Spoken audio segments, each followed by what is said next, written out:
Vous inspire quand vous voyez Trump, l'Empire contre-attaque? L'Empire n'a pas seulement contre-attaqué, il a vaincu. Effectivement, il y a une différence entre le Trump de 2016 et le Trump de 2024. Le Trump de 2016 est un Trump qui fait, on va dire, le casse du siècle. C'est une aventure personnelle. Il réussit ce qu'on croyait impensable, c'est-à-dire à récupérer un parti républicain qui était aux mains d'une dynastie depuis des décennies, la dynastie Bush pour ne pas la citer, et il arrive à s'emparer donc d'un des deux principaux partis qui constituent la démocratie américaine, et il en fait une sorte d'aventure personnelle, et il arrive en plus à être élu. En 2024, Donald Trump n'est plus seul. Donald Trump vient avec une vraie pensée politique qui s'incarne dans tout un tas d'intellectuels de droite qui l'accompagnent. Il vient avec un vrai personnel politique. On a beaucoup parlé de Kennedy Jr. Bref, je pense que dans un premier temps, Donald Trump a fracturé la serrure de la citadelle. Et dans un deuxième temps, en fait, maintenant, il y a une vraie stratégie d'exercice du pouvoir avec des idées et des hommes. Et donc, évidemment, moi, ça m'inspire une très grande espérance. Je vous parle en tant que Français, mais aussi en tant que chrétien. L'espérance est un risque à courir, disait Bernanos, et Donald Trump vient de le montrer, et de quelle magistrale façon. On va revenir du coup sur cette thématique des élections américaines. Jean Messia, vous compariez Donald Trump, vous compariez l'actuel mandat, celui qui va arriver finalement au précédent mandat, à ce qui pourrait nous attendre. Est-ce qu'on peut faire face à un Donald Trump plus incisif, plus tranchant dans ses décisions, qu'elles soient pour les Américains ou sur la scène internationale? J'allais dire, si Donald Trump s'appuie sur la majorité qu'il a élue, évidemment qu'il a les bras et les mains beaucoup plus libres qu'il ne les avait en 2016. D'abord, il a recueilli une majorité du suffrage populaire, ce qui n'était pas le cas en 2016, puisqu'en 2016, le miracle du suffrage indirect américain fait qu'il avait été élu avec moins de voix, je crois, que Hillary Clinton. Mais comme ça se passait dans des États avec un nombre de grands... On joue sur des États clés. Voilà, exactement. Donc il avait quand même réussi. Là, c'est différent. Là, il a le suffrage populaire. Il est largement devant Kamala Harris en termes de nombre de suffrages. Il a remporté la totalité ou la quasi-totalité des swing states, ces États clés qui basculent d'un côté un côté démocrate, un côté républicain. Et en plus, il a une majorité des institutions américaines qui lui sont acquises, à commencer par le Congrès.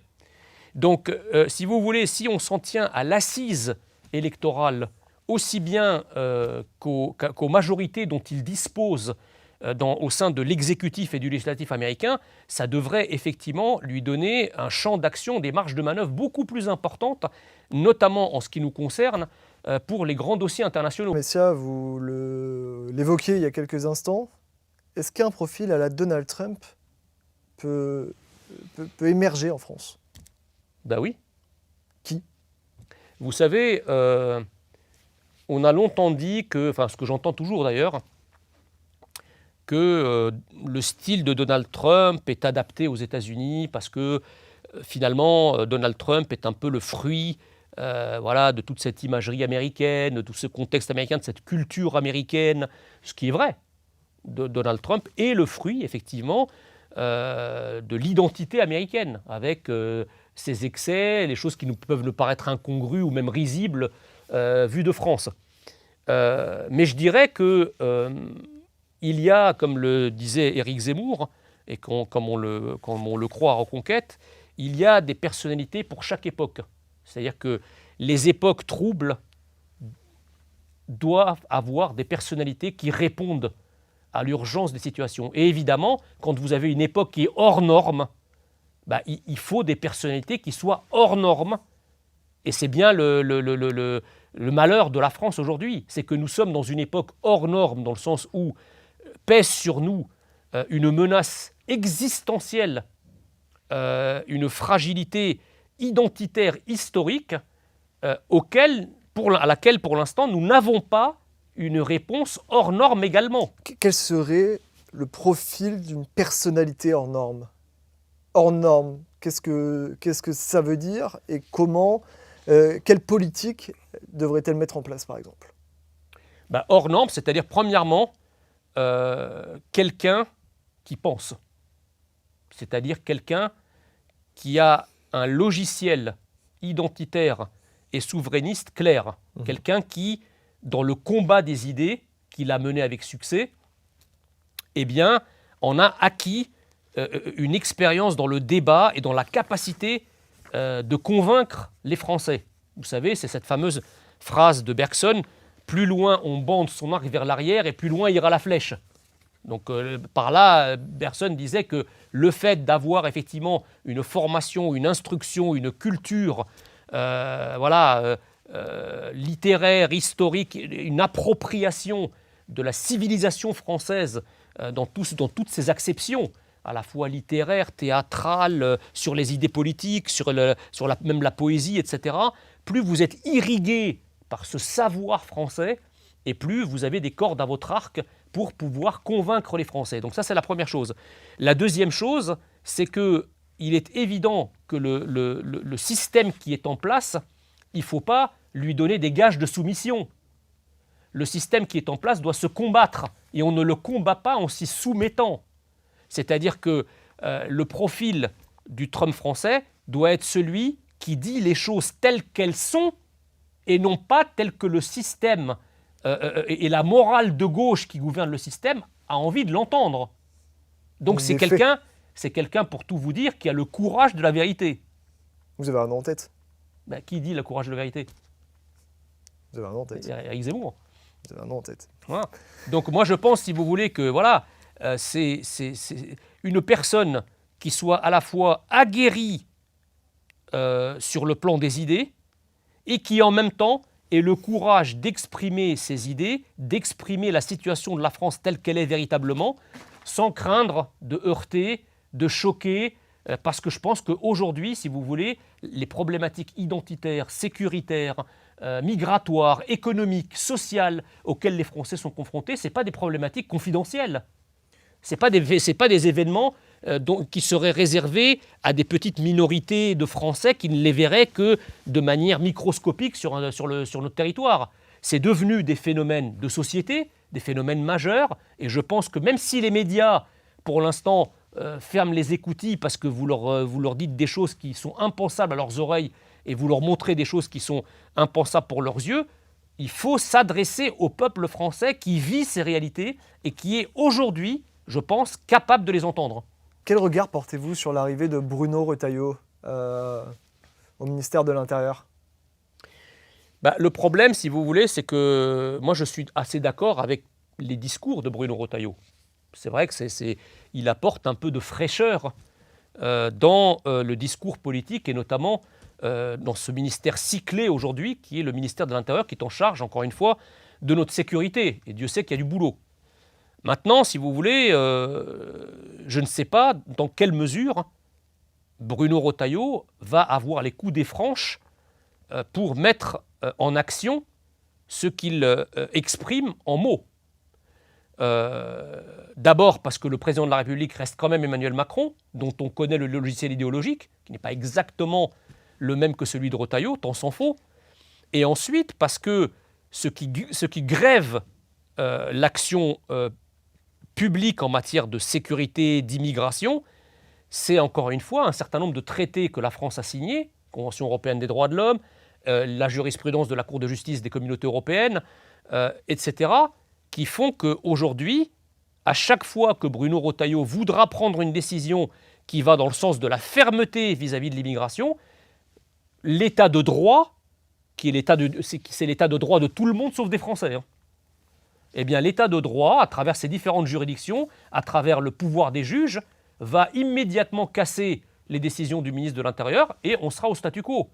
Donc si on veut pouvoir avoir un impact de la politique migratoire et de la politique sécuritaire, il va nécessairement falloir s'interroger sur notre appartenance, ou en tout cas à certaines conventions, à un certain cadre européen qui est aujourd'hui un cadre stérilisant, parce que c'est un cadre, vous savez, le droit est toujours le reflet d'une idéologie, à toutes les époques.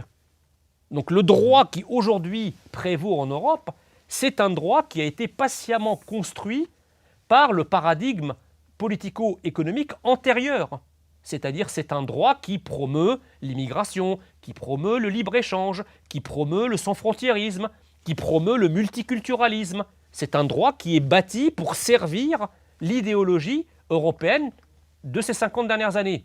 Donc le problème, si vous voulez, c'est qu'à partir du moment...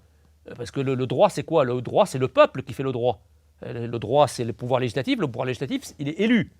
Donc ce que le peuple a fait, le peuple peut très bien le défaire, ou le peuple peut le changer. Donc il va falloir quand même, je pense, pour qu'on ait un vrai changement de la politique migratoire et de la politique sécuritaire, qu'il y ait non pas une alternance, mais une alternative.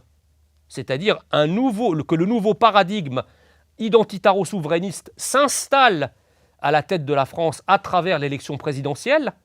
Et là, on va procéder à un changement du droit de l'État pour que l'État de droit redevienne de nouveau un État au service des Français, protecteur des Français, un État de droit franco-français et non pas un État de droit qui protège et défend les intérêts de la terre entière au détriment des Français.